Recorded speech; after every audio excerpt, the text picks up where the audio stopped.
Hello ভাই brother, কি অবস্থা সবার? কেমন আছেন সবাই? আশা করি সবাই ভালো আছেন। আচ্ছা, আজকের ভিডিওটা একটু ডিফারেন্ট ধরনের হবে এবং বিষয়বস্তু এটা হয়তো কথাতেই বুঝবেন।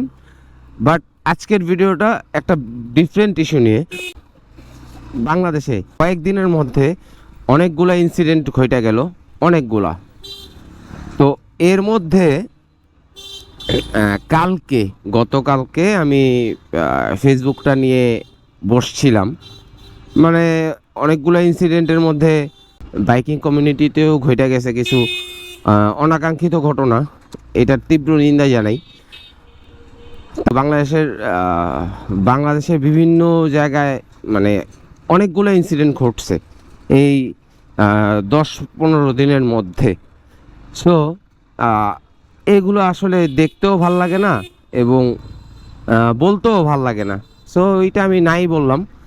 বাট কালকে আমি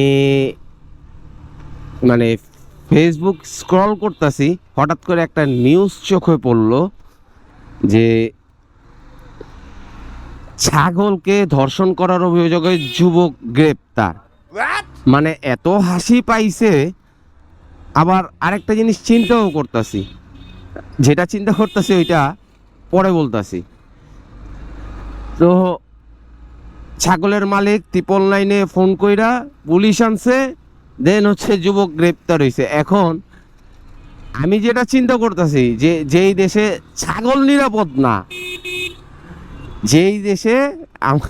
ছাগল নিরাপদ না, সেই দেশে মানুষ কিভাবে নিরাপদ হইব?